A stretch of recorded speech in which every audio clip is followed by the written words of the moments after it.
नमस्कार मित्रों, स्वागत है आपका हमारे YouTube चैनल ज्ञान सिंधु में। आज पुनः उपस्थित हूँ देव्यापराध क्षमापन स्तोत्र लेकर के। हमारे एक दर्शक हैं अभिषेक प्रियदर्शी। उन्होंने कल कहा था कि पंडित जी हमको देव्यापराध क्षमापन स्तोत्र पढ़ना सिखाएं, तो आज मैं यही देव्यापराध क्षमापन स्तोत्र लेकर के उपस्थित हूँ आप सबके सम्मुख, और आपको बहुत ही आराम से धीरे धीरे पढ़ाऊँगा कि अगर आप एक बार ध्यान दे करके पढ़ेंगे तो आपको पढ़ना आ जाएगा। तो चलिए आरंभ करते हैं देव्यापराध क्षमापन स्तोत्रम। पहली पंक्ति पढ़ते हैं। न मंत्रं नो यंत्रं तदपि च न जाने स्तुतिमहो, न चाह्वानं ध्यानं तदपि च न जाने स्तुति कथाः, न जाने मुद्रास्ते तदपि च न जाने विलपनम्, परं जाने मातस्त्वदनुसरणं क्लेशहरणम्। यही श्लोक पुनः पढ़ते हैं। न मंत्रं नो यंत्रं तदपि च न जाने स्तुतिमहो, न चाह्वानं ध्यानं, यहाँ पर आराम से बोलना है, न चाह्वानं ध्यानं तदपि च न जाने स्तुति कथाः, न जाने मुद्रास्ते तदपि च न जाने विलपनम्, परं जाने मातस्। एक बार मातस तक कहना है तो बोलने में आपको आसान रहेगा। बोलते हैं। परं जाने मातस् त्वदनुसरणं क्लेशहरणम्। इस प्रकार से बोलना है। यह पहला श्लोक हो गया। अगला श्लोक पढ़ते हैं। विधेरज्ञानेन द्रवीण विरहेडालसतया,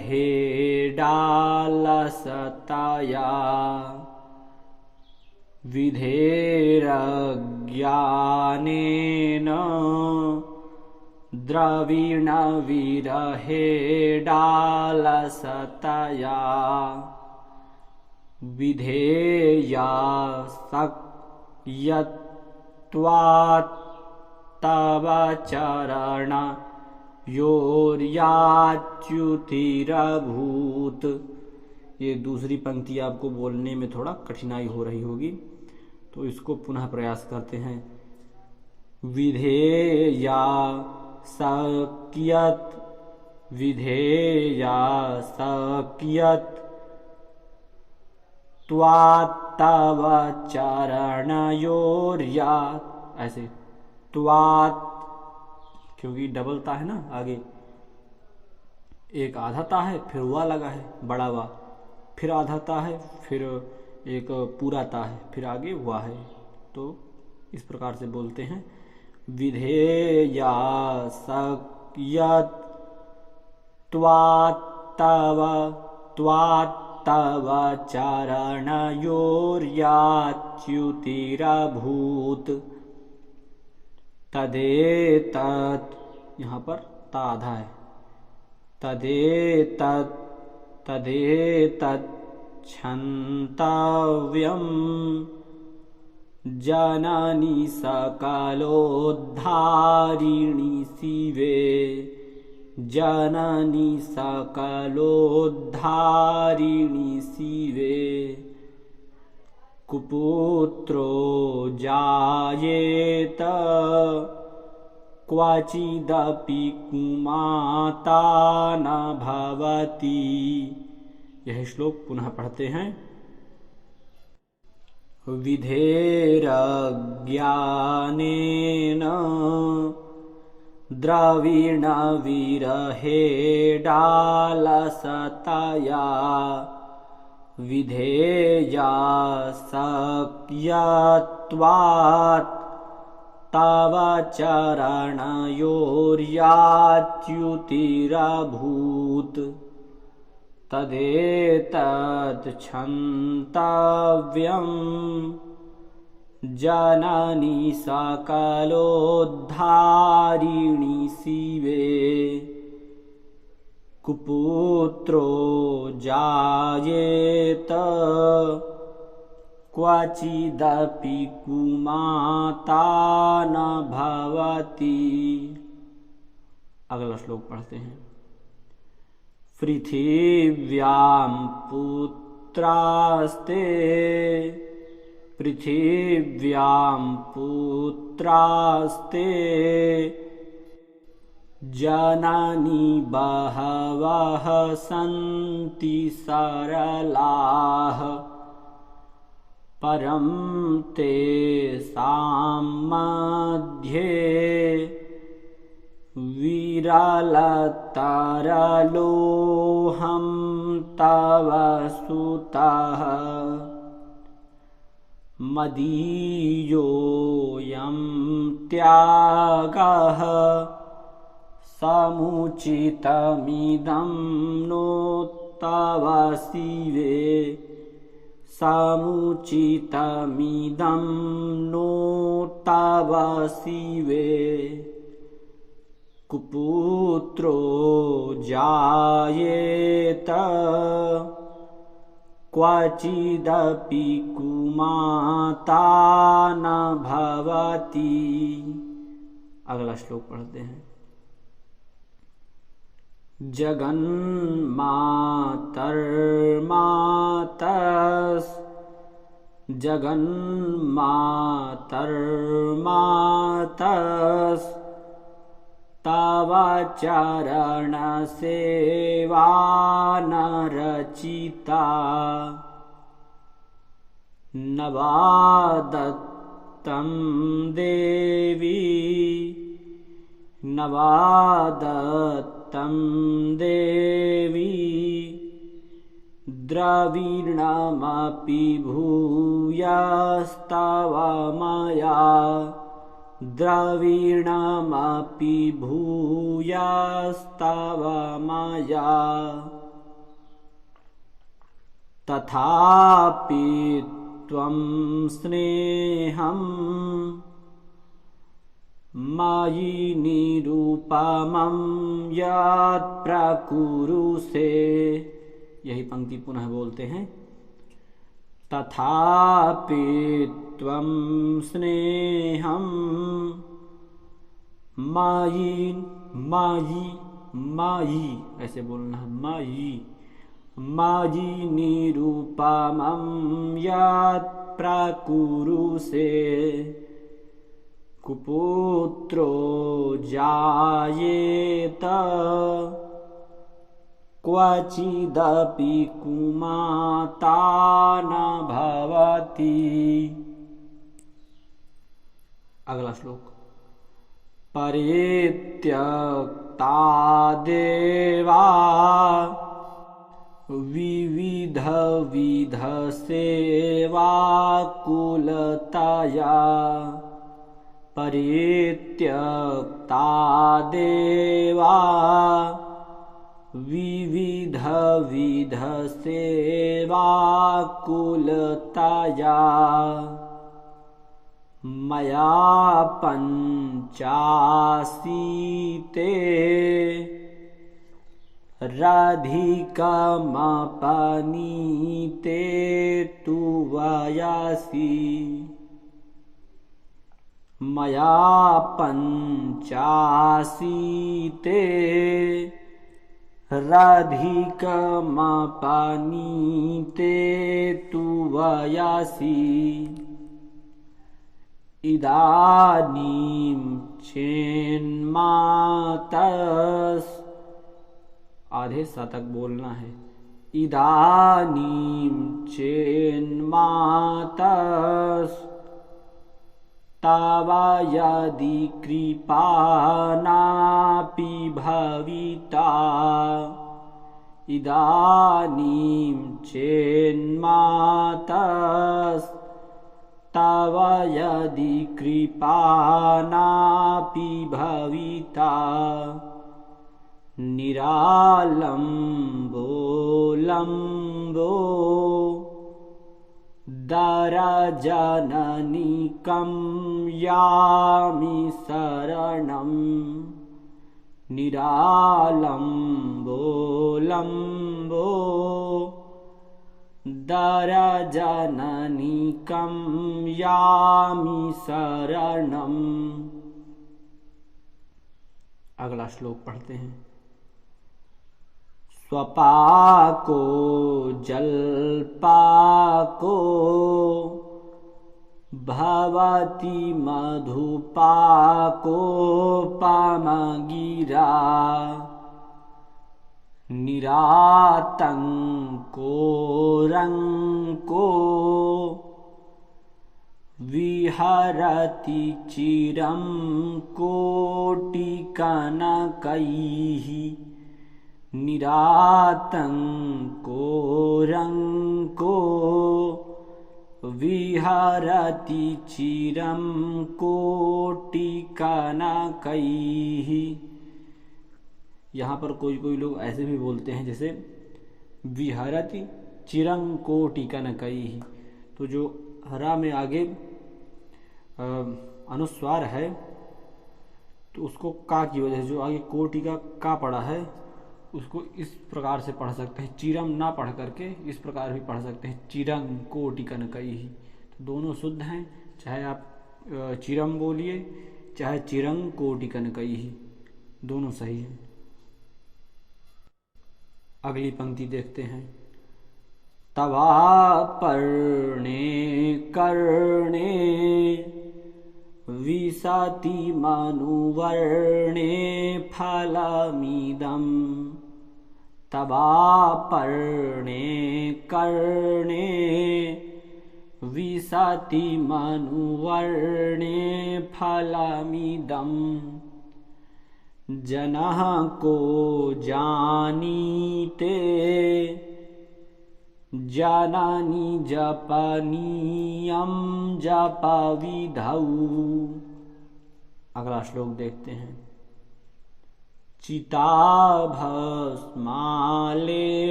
गरलमसनं दिक्पटधरो, चिताभस्मालेपो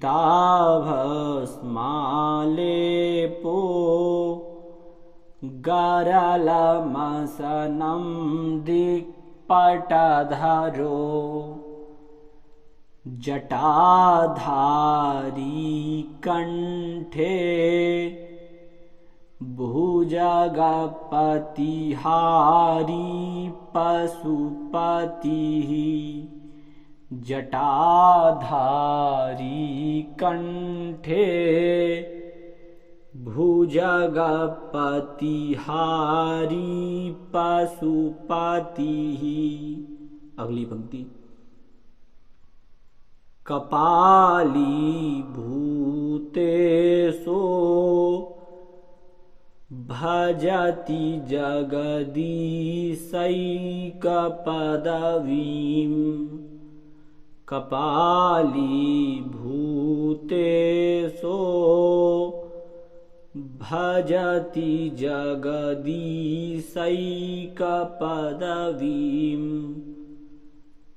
भवानी त्वत्पाणि ग्रहण परिपाटी फलमिदं, भवानी त्वत्पाणि ग्रहण परिपाटी फलमिदं।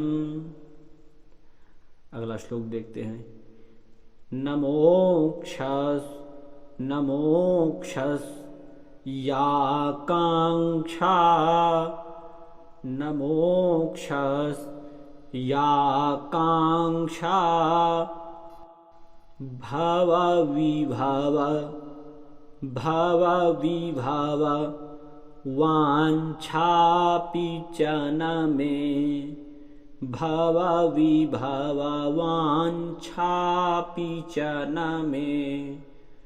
न मोक्षस्या कांक्षा, भव विभव वाञ्छापि च न मे।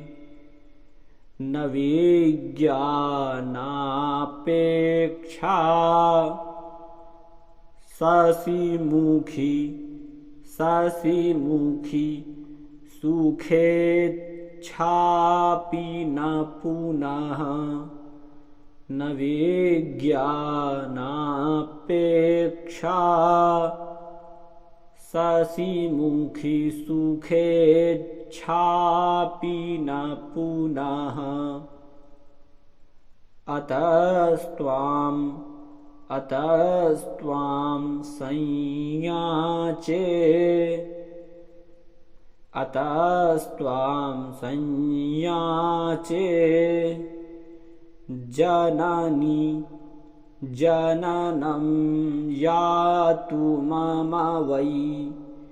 अतस्त्वां संयाचे जननं यातु मम वै। मृडानी रुद्राणी शिव भवानीति जपतः। अगला श्लोक देखते हैं। इसका स्वर दूसरा होगा। अभी तक जो श्लोक पढ़ रहे थे उनका श्लोक अलग था, उनका स्वर अलग था, और यह जो अगला श्लोक है इसका स्वर अलग है। नाराधितासि विधिना विविधोपचारैः, नाराधितासि विधिना विविधोपचारैः। किं रुक्षचिन्तनपरैर्न कृतं वचोभिः।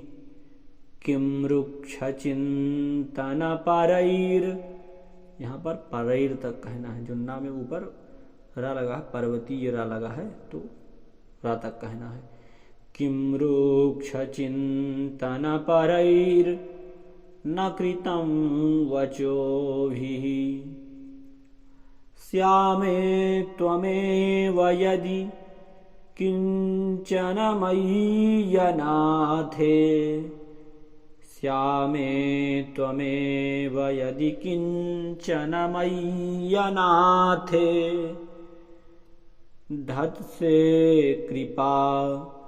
धत्से कृपा मुचितमम्ब परं तवैव। धत्से कृपा मुचितमम्ब परं तवैव। अगला श्लोक। आपत्सु मगनः स्मरणं त्वदीयम्, आपत्सु मगनः स्मरणं त्वदीयम्। करोमि दुर्गे करुणार्णवेसि, करोमि दुर्गे करुणार्णवेसि। नैतच्छठत्वं मम भावयेथाः, नैतच्छठत्वं मम भावयेथाः। क्षुधा तृषार्ता जननीं स्मरन्ति, क्षुधा तृषार्ता जननीं स्मरन्ति। अगला श्लोक जो है उसका भी स्वर अलग है इन दोनों श्लोकों से। जगदम्ब विचित्रमत्र किम, जगदम्ब विचित्रमत्र किम, परिपूर्णा करुणास्ति चेन्मयी, परिपूर्णा करुणास्ति चेन्मयी, अपराध परम परापरम, अपराध परम परापरम, नहि माता समुपेक्षते सुतं, नहि माता समुपेक्षते सुतं। अगला श्लोक। मत्समः पातकी नास्ति, पापघनी त्वत्समा नहि, मत्समः पातकी नास्ति, पापघनी त्वत्समा नहि, एवं ज्ञात्वा महादेवी, यथा योग्यं तथा कुरु, यथा योग्यं तथा कुरु। तो ये रहा देव्यापराध क्षमापण स्तोत्रम। मैंने आपको यह स्तोत्र बहुत ही धीरे धीरे आराम से पढ़ाया है। मुझे ऐसा लग रहा है अगर आप थोड़ा सा भी ध्यान देंगे इस स्तोत्र को पढ़ने में, पढ़ करके मनन करेंगे, चिंतन करेंगे, तो अवश्य ही यह स्तोत्र आपको आसानी से आने लग जाएगा। कहते हैं जब कोई भी श्लोक को, कोई भी मंत्र को, कोई भी स्तोत्र को हम कम से कम 11 बार पढ़ते हैं तो वह हमको पढ़ना आ जाता है। जब हम कोई स्तोत्र, मंत्र, श्लोक 100 बार पढ़ते हैं, 100 बार, तब वह शुद्ध हो जाता है। और जब हम इसी को 1000 बार पढ़ लेते हैं तो वह जीवन पर्यंत के लिए कंठस्थ हो जाता है। तो आप इसको तैयार करने में ज़्यादा से ज़्यादा मेहनत करें कि आपका यह स्तोत्र शुद्ध रहे, और आप किसी विद्वान के सम्मुख बोलें तो वह आपको टोक ना सकें कि यहाँ पर आपका अशुद्ध है। तो आप प्रयास कीजिए। और जो दर्शक हैं, जो कुछ नया चाहते हों कि मुझको यह श्लोक पढ़ना नहीं आता, यह स्तोत्र पढ़ना नहीं आता, तो वह मुझको कमेंट करके बताएं। मैं अवश्य बनाऊंगा आपको उस पर वीडियो। नमस्कार, पुनः मिलता हूं अगले वीडियो में।